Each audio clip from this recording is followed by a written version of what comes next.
الشيطان الرجيم بسم الله الرحمن الرحيم نحمدك اللهم يا من نور قلوبنا بأنوار المحبة العلوية وأكمل لنا ديننا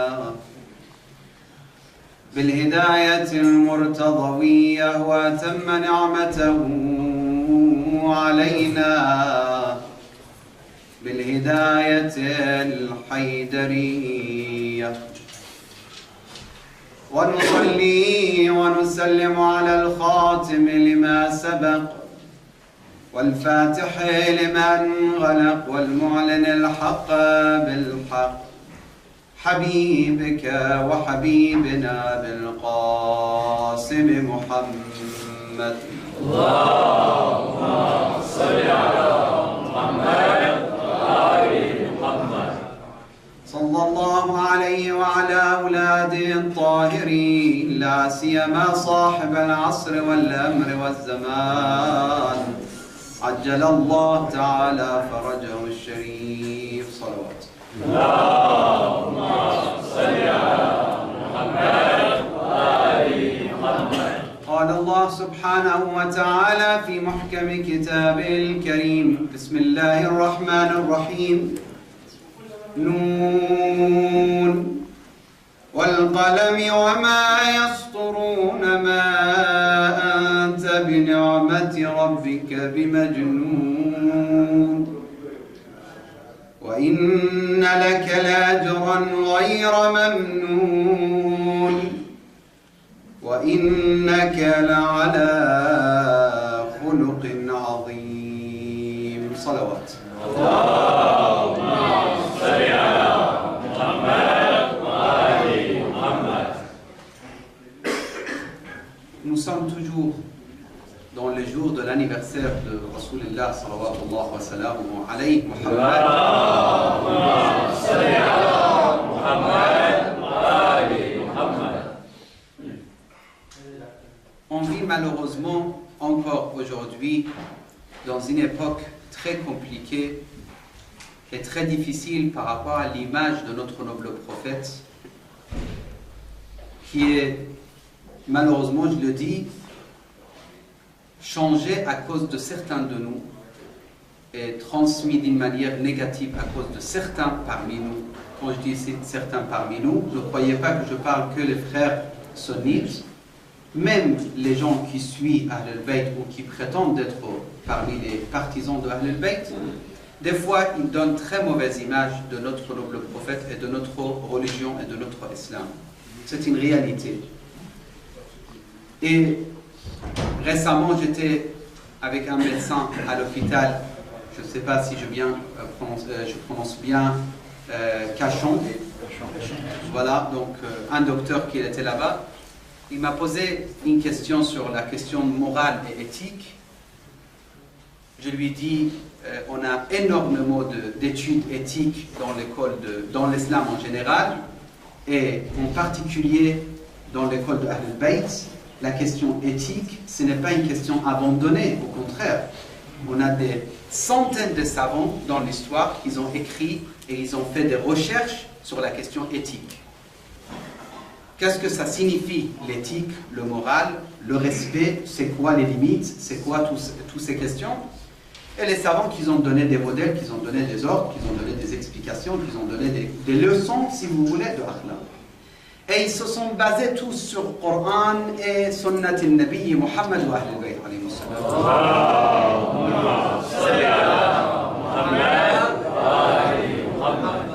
Ce médecin, avec beaucoup de respect pour lui, j'ai beaucoup de respect pour lui, il m'a posé une question. Il m'a dit, si tu fais des recherches, j'aimerais bien que tu me réponds à cette question, juste cette question. Si vraiment ces gens-là que tu parles, les gens qui suivent Ahl al-Bayt alayhi salam, ils ont justement ce genre de sources extraordinaires, enrichissants, purs, parfaits, etc., ce que vous mentionnez, pourquoi au niveau de pratique, on ne retrouve pas exactement ce que tu racontes chez ces peuples-là? Bien sûr, ça vous avez entendu parler peut-être 100 fois, c'est vrai, que si vous croyez à Ahl al-Bayt, Pourquoi vous ne le faites pas? Moi, je lui ai dit, la réponse chez l'imam, alayhi salam, c'est pas moi qui dois répondre. L'imam, alayhi salam, si je ne me trompe pas, l'imam Sadiq, alayhi salam, ou des autres imams, il parle d'un hadith qui se répète chez les imams, alayhi salam, le contenu. Le contenu dit, Kunu lana zayna. Ou Kunu zaynan lana. Ça change le hadith, comment ça se prononce, mais le contenu, c'est la même chose. Yani, Akhil Karim, aujourd'hui, frère, toi, tu dois être la cause de quoi? Ou l'image de quoi exactement? Pour embellir l'école d'Ahmed. Kunu lana zayna. Ou kunu zaynan lana. Wa la takunu shaynan alayna. Ne détruisez pas l'image de Ahl-Bayt alayhi salam. Et ça, il y a beaucoup de choses à dire. Mais je ne peux pas, ni moi j'ai le savoir, pour dire tous les détails. Et de développer tous les détails mentionnés par Ahl-Bayt par rapport à cette question, ni le temps nous permet.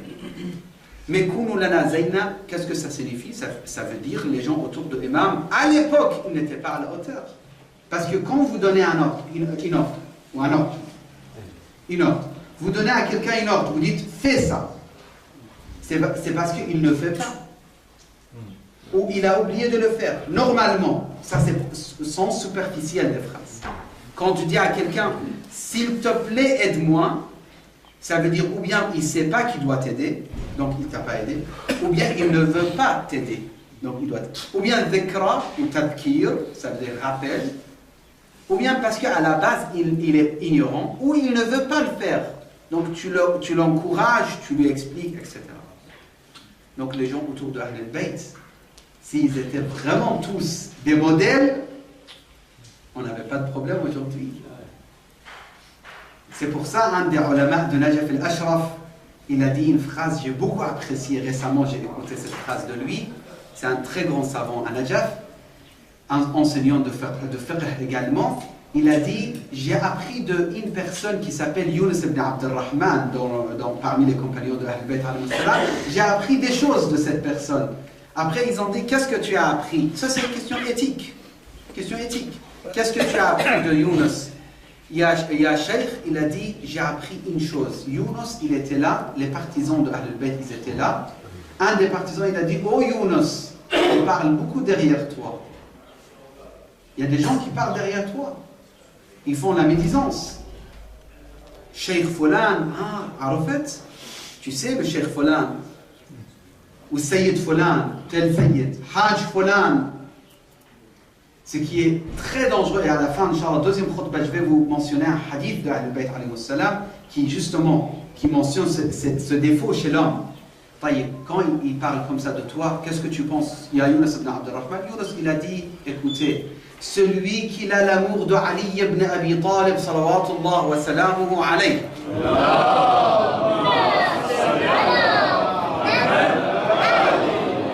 Sachez que je l'ai déjà pardonné. Même s'il parle derrière moi. S'il a vraiment lahu nasibun min wilayati Amir al-Mu'minin, ça veut dire il a quelque chose de wilayat Ali ibn Abi Talib, salamullah alayhi, je l'ai pardonné déjà. Et si autrement, il ne dit rien. Ça veut dire autrement, est-ce que je pardonne pas, ça c'est autre chose. Mais celui qui a le wilaya, je le pardonne. Et qu'est-ce que ça signifie cette pardon? À quoi ça sert? C'est le fait qu'il va recevoir shafa'at Amir al-Mu'minin au jour du jugement. Parce qu'il va dire, Ya Amir al-Mu'minin, le jour que tu m'as mis dans Allah subhanahu wa ta'ala, il m'a pris mon âme. Je suis mort, j'ai quitté ce bas monde. Ils m'ont mis dans la tombe. Là, je m'adresse à Amir al-Mu'minin, Ya Amir al-Mu'minin, li wajhika, li aynayka, li hubbika, pour mon amour pour toi, pour tes yeux, Ya Ali. Pour ton amour, j'ai pardonné. Tous ceux partisans de Ahl-Bayt qui ont parlé derrière moi, qui m'ont fait la médisance, je les ai pardonnés, li wajhika, Ya Ali. Fa'anta shfa'li 'inda Allah. Sois mon intercesseur devant Allah subhanahu wa ta'ala. Hal yashfa'u Aliyyun salamullah alayhi ou la yashfa'? Yashfa' wa yashfa' wa yashfa'. Revenir, donc la question éthique, ce n'est pas juste des théories et des discours. De dire, de parler, c'est possible. Mais personnellement, si je peux lire maintenant dans cette dans son moyen, ou iPad, ou application, ou je ne sais pas comment vous l'appelez, n'importe quel jihaz, quel outil, vous pouvez mettre des centaines, même des milliers, même des dizaines de milliers de livres. Aujourd'hui, on est vraiment très responsable, vraiment responsable.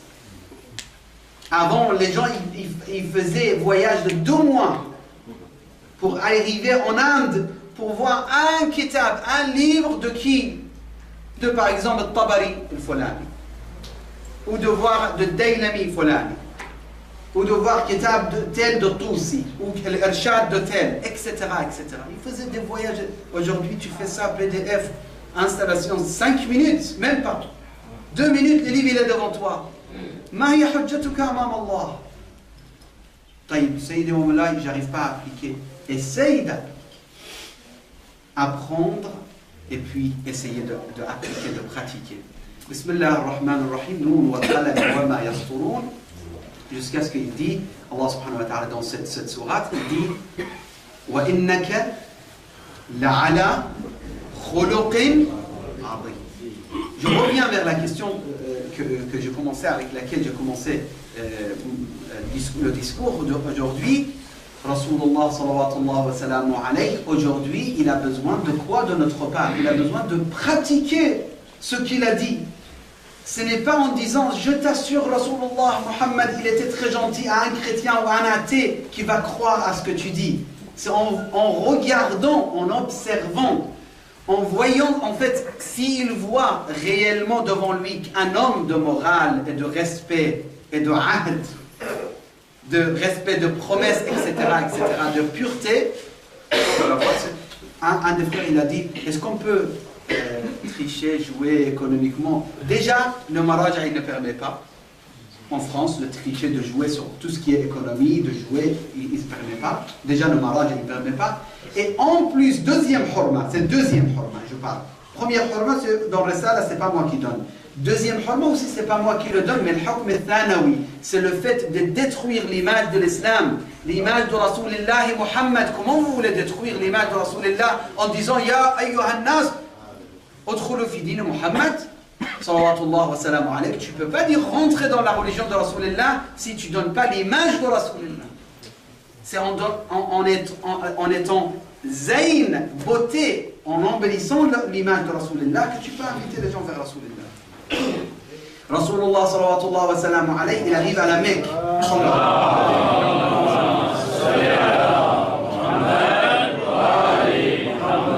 Est-ce qu'il a fait des discours philosophiques à côté de Kaaba? Est-ce qu'il a donné des arguments de la logique aristotélien ou je ne sais pas, ou Socrate ou Aflatoun? Ata mantiq, lam yut. La mantiq ou la falsafa, ni philosophie, ni logique, ni des arguments basés sur notre intellect. Non, il a donné quelques exemples de akhlaq. Ils ont dit al-yawm yawm al-malhama, aujourd'hui on va massacrer, on va se venger pour le prophète. Il a dit non, il n'y a pas de vengeance. Al-yawm yawm, c'est bon. C'est le meilleur discours que tu peux faire. Quand j'ai eu des histoires, ça ne me permet pas de donner des anecdotes, mais parmi les histoires que moi-même j'ai vécues, une personne française, il m'a dit clairement, une personne française, une personne de la France, on était à l'étranger, en Amérique, il m'a dit clairement, vous êtes, je ne sais pas quoi, vous avez profité de notre pays, et là, et critiqué. À la fin, j'ai vu tout ce que je raconte, ça ne sert à rien. On a eu l'occasion de leur donner un petit peu de kubba. Kubba, les Irakiens, ils savent qu'est-ce que ça signifie kubba. C'est de nourriture. Et quand ils ont mangé ça, après ça, avant qu'ils mangent ça, ils ont dit, on va discuter encore. Je dis, non, il n'y a pas de discussion. Si vous voulez manger, je vous donne quelque chose de très bon. L'avion est en panne et on doit attendre 4 heures à l'aéroport. Donc profitez, mangez de ce que j'ai ramené. Après avoir mangé, totalement l'histoire a changé. Pourquoi? C'est pas parce qu'ils étaient affamés et ils n'avaient pas à manger. C'est la question, c'est même pas que j'ai akhlaq. Je me suis dit, mais qu'est-ce qui va pas? Parce qu'ils n'ont rien vu encore. Ils veulent voir un petit peu de générosité de ta part. Et puis ils vont t'écouter. Tout de suite, tu dis, moi je raconte tout. S'ils ne comprennent pas, ils sont fait nar. Tant pis pour eux. C'est que toi au paradis. Tous les nas fait nar, ils sont en enfer parce qu'ils ne m'écoutent pas. Et moi je suis Et encore, j'insiste, encore une fois, peut-être ça va faire mal à certains frères ici, mais je le dis, si vous n'êtes pas d'accord, après pourquoi vous dites. Celui qui est aujourd'hui de Ahl al-Bayt et qui était hier de Ahl al-Sunnah, rappelle-toi bien, ne sois pas méchant avec les frères qui ne sont pas encore de Ahl al-Bayt. Ne sois pas méchant avec eux. Oui, ils sont égarés, je suis d'accord. Celui qui suit Ahl al-Bayt, il est guidé, je suis d'accord. Est-ce que je le suis moi-même personnellement? Je ne sais pas. Je le suis parfaitement, je suis Ahl al-Bayt, je ne sais pas. Mais ne sois pas dur avec celui qui n'a pas encore connu Ahl al-Bayt. Ne me dis pas, il est hada, ou khalif, nar, ou dalal, ou je ne sais pas quoi. Ne sois pas dur. Parce que lui, comme toi, un jour tu ne savais pas. Lui, il ne sait pas. Peut-être un jour, quand il le saura, il sera meilleur que toi. Et il sera meilleur que moi. C'est une possibilité. Et soyez sûr que si vous pensez que c'est impossible pour lui qu'il soit meilleur que vous un jour, c'est l'orgueil. Et j'ai des arguments de hadith de Ahl al-Bayt, c'est l'orgueil. Tu ne peux pas te prétendre d'être parmi les partisans de Amir al-Mu'minin en disant je suis le meilleur. Tant que tu crois que tu es le meilleur, tu n'es pas le meilleur. Au contraire, tu es en train de tout perdre. Sallallahu ala Muhammad wa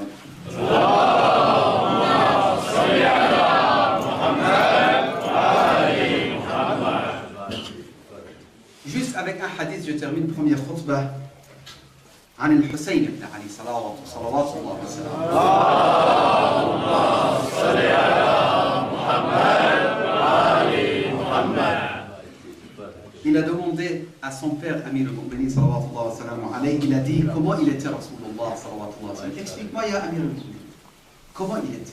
Donc celui qui pose la question c'est Sayyid al-Shabab et celui qui répond c'est Amir. Et il explique le comportement de Rasulullah et Muhammad.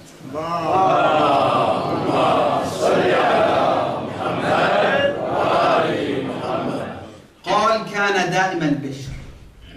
دائما البشر, ça veut dire toujours.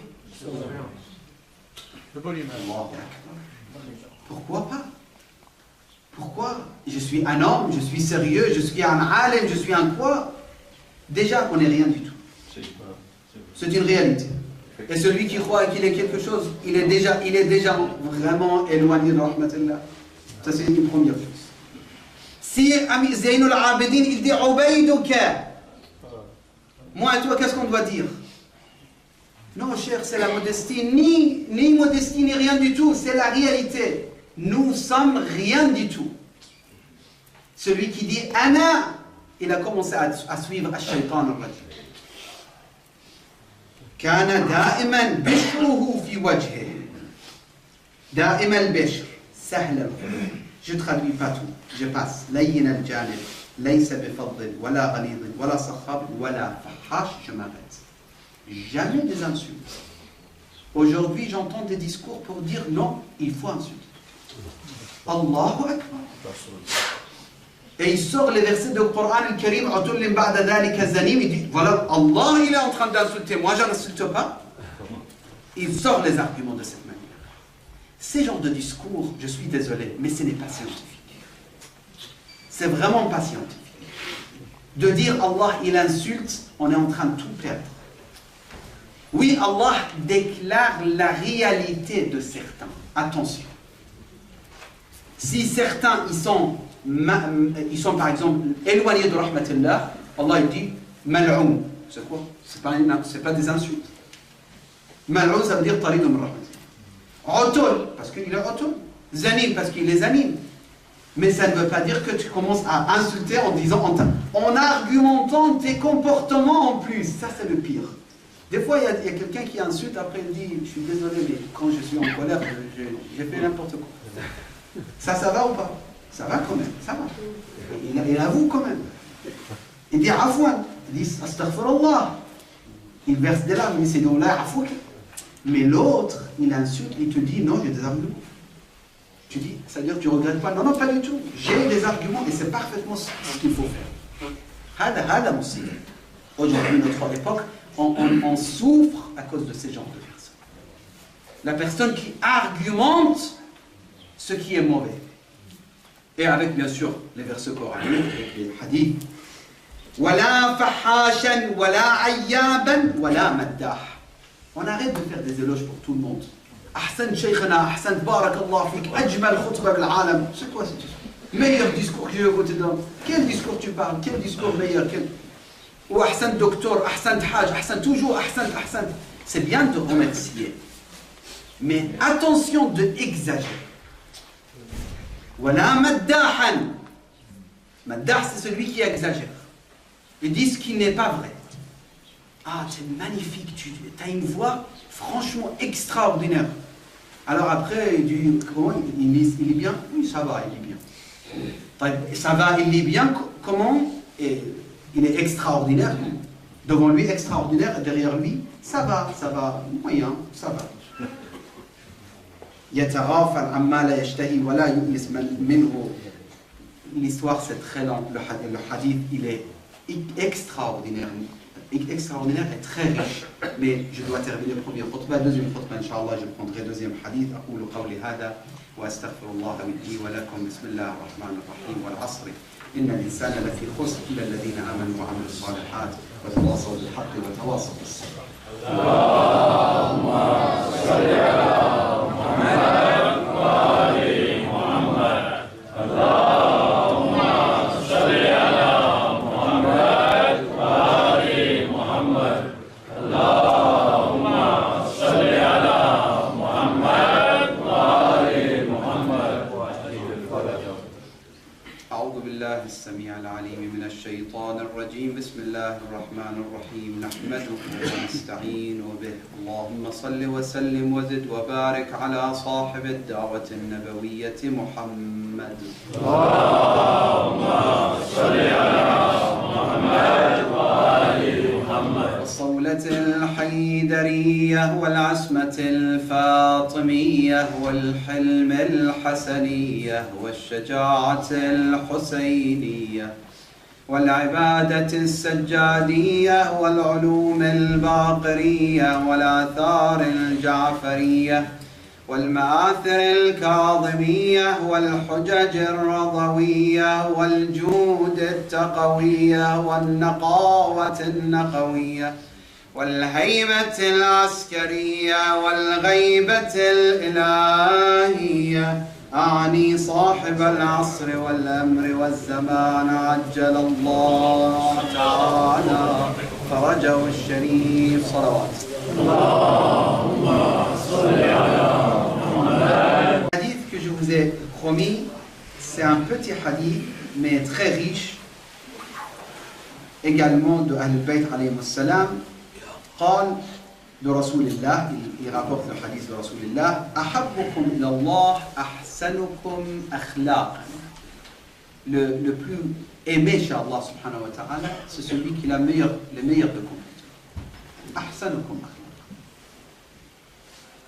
Quelqu'un m'a posé cette question, c'est important à faire attention sur cette question. Si quelqu'un ne croit pas ni en Allah ni en Ahl al-Bayt, mais il a des comportements, est-ce qu'il est le plus aimé chez Allah subhanahu wa ta'ala?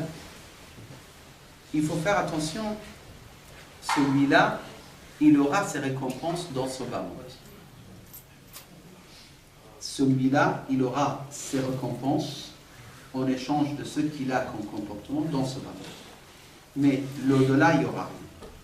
Ça, c'est par rapport à les hadiths qu'ils ont mentionné, qu'ils ont expliqué cette question. Après, il y a d'autres détails. Je ne vais pas partir très loin, mais juste pour éclaircir la question. Mais la question, c'est là, c'est que celui qui croit et qu'il a l'akhlaq, il est ahabbul nas ila Allah.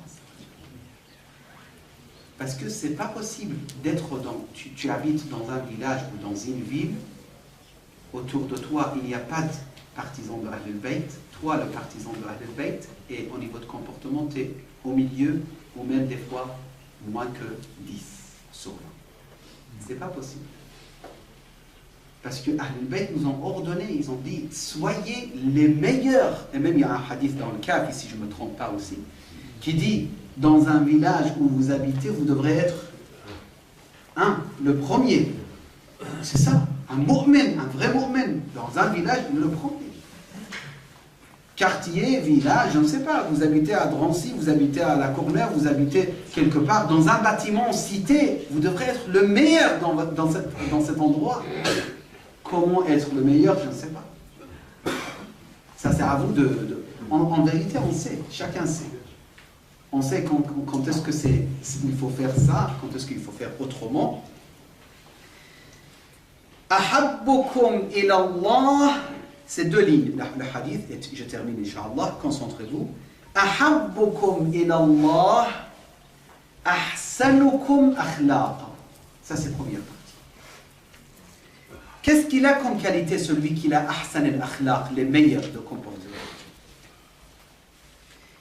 Il y a quelques qualités, je passe. Alladhina ya'lafuna wa yu'allifun ou yu'lafun. Maintenant, celui qui l'a écrit Tashih, celui qui l'a fait, comment dire, cet ouvrage, ça veut dire celui qui l'a corrigé, il a mis shadda, mais ça peut se lire sans shadda, ça peut se lire avec shadda. Ça veut dire, je traduis, ya'lafun, ça veut dire, qu'est-ce que ça veut dire? Ça veut dire qu'il comprend la situation et il se met d'accord avec la situation. Et il fait avec la situation. Au pèlerinage, il n'y a pas le repas indien qui aime, c'est pas grave, je mange irakien. Je ne veux pas poser des problèmes pour ça. Il n'y a pas de repos comme il faut, c'est pas grave, je fais avec. Le responsable de caravane, il a manqué de responsabilité, c'est pas le moment d'éduquer ce monsieur qui a 65 ans, qui est le chef de caravane, ou je ne sais pas, le responsable de caravane, c'est pas le moment. Je ne vais pas perdre mon pèlerinage pour éduquer quelqu'un qui ne... Je ne peux pas l'éduquer en plus. Je ne peux pas lui dire, c'est pas le moment. Donc, ya'lafoun. Oui. S'adapte. Il s'adapte. Il s'adapte et les gens, ils s'adaptent avec eux. Ça, c'est encore meilleur. Ça veut dire les gens, même pas ils s'adaptent ils s'adaptent avec eux. Les gens, ils sentent que cette personne, il nous manque s'il n'est pas là. Cette personne, on aime la voir avec nous parce qu'il n'est pas lourd. Nous, on dit en arabe thaqil. Thaqil, c'est lourd, quelqu'un qui énerve, quelqu'un qui fatigue. Dès qu'il arrive à la maison, c'est problématique. Dès qu'il arrive dans l'association, oh là là, celui, il va encore poser des problèmes. Il est rentré à la mosquée, il va poser des problèmes. Qu'est-ce qu'il va faire aujourd'hui? Avec qui il va se battre? Alors qu'il y a l'autre, dès qu'il rentre, on dirait le barak, la bénédiction, elle rentre. Ils sont aimés. On n'a pas peur de leur présence. Vraiment, ça, c'est parmi les choses qui ça s'apprend. Il ne faut pas dire que, moi, cher, vous savez, dès mon enfance, j'étais lourd toujours, j'étais énervé. Dès que j'arrive, j'énerve tout le monde. C'est comme ça. Non, c'est pas possible de dire ça. Il y a la possibilité de perfectionner. C'est vrai, c'est un don d'Allah, subhanahu wa ta'ala, chez certains. C'est vrai. De l'enfance, on dit, subhanallah, cet enfant, il est aimé. Mais l'autre, il est un peu énervant, un peu fatigant, un peu la maman, elle souffre, le papa. Donc, c'est possible, mais on ne peut pas fermer la possibilité de perfection. Je vois que le temps, dans 3 minutes, ça se termine. Donc, wa abghadakum ila Allah. Maintenant, celui qui est le plus détesté chez Allah, subhanahu wa ta'ala, c'est qui? Al-masha'una bin namima. Namima, j'ai regardé, il m'a donné beaucoup de traductions. Qu'est-ce que vous donnez comme traduction? Calomnie. Calomnie. Il prend et il marche. Cheikh, tu sais Saïd Folan, qu'est-ce qui a parlé derrière toi? Hajj, tu sais, le centre tel, c'est le plus sale possible comme travail. Qui gâche entre les associations, entre les mosquées, entre les sociétés, entre les communautés, entre les frères, entre les ulama. C'est le pire qui peut exister. Et dans les femmes. وَأَبْغَضُكُمْ إِلَى اللَّهِ الْمَشَّاءُونَ بِالنَّمِيمَةِ الْمُفَرِّقُونَ بَيْنَ الْإِخْوَانِ. Il attend que ça, diviser ou séparer les frères. Al-multamisun, je termine avec cette phrase. Al-multamisuna lil-bura'i al-atharat. Al-multamisuna lil-bura'i al-atharat. C'est exactement le rôle des mouches dans la société. Les mouches, ils cherchent que... Qu'est-ce qu'ils cherchent? Je ne veux pas continuer. L'abeille, il fait le contraire. Qu'est-ce qu'il fait? Al-multamisoun, ça veut dire il cherche chez celui qui ne fait pas normalement des fautes, il cherche quand même à trouver quelque chose. Ce Sayyid, par exemple, Cheikh Mouaz, il n'est pas là, je parle de Cheikh Mouaz. Ce Cheikh Mouaz, masha'Allah, il se trompe jamais dans les versets, toujours il donne l'adresse correcte. Masha'Allah. Mais je vais trouver quand même. Ça, c'est dans cette catégorie. Ça veut dire qu'il cherche que pour finalement dire, même toi, cher, hein, La petite bête. voilà, la petite bête, même toi, cher, tu t'es trompé. Même toi, Ayatollah, tu t'es trompé. Même toi, Sayyid, tu t'es trompé. Même toi, architecte, même toi, professeur, même toi. Ça, c'est Abradun nas ila Allah azza wa jalla. Donc, si vous trouvez quelqu'un, il a fait un projet, petite hawza, petite association, petite école, il aide les orphelins, il fait n'importe quel projet, soyez forts, faites la même chose. On ne cherche pas à... Et c'est les pires des maladies de notre communauté dans le monde entier, du Canada que j'ai visité, en Amérique jusqu'en Australie, et même au Brésil, partout où j'étais, le pire, parmi les pires des maladies, malheureusement, qu'on est en train de vivre, notre communauté de Ahl al-Bayt alayhi salam, c'est cette maladie. On cherche justement à trouver les tararat, les problèmes, comme il a dit Dr. Repti, chez les autres. أقول قولي هذا أسأل الله بحق محمد وآل محمد أن يوفقنا لنحسن أخلاقنا كالله سبحانه وتعالى نفسليت بحق نبيه الكريم de nous aider à observer notre comportement, à changer notre comportement pour qu'on puisse se perfectionner au niveau de l'akhlaq. C'est jamais trop tard. Anouar al-Basri, il avait 92 ou 93 ans, il a commencé à se perfectionner. C'est jamais trop tard. أقول قولي هذا وأستغفر الله لي ولكم. بسم الله الرحمن الرحيم. قل هو الله أحد الله الصمد لم يلد ولم يولد ولم يكن له كفوا أحد. اللهم اغفر للمؤمنين والمؤمنات والمسلمين والمسلمات الأحياء منهم والأموات. تابع اللهم بيننا وبينهم بالخيرات. إنك مجيب الدعوات. إنك غافر الخطيئات. إنك ماحي السيئات. إنك على كل شيء قدير. وصل اللهم على سيدنا محمد وآله الطاهرين.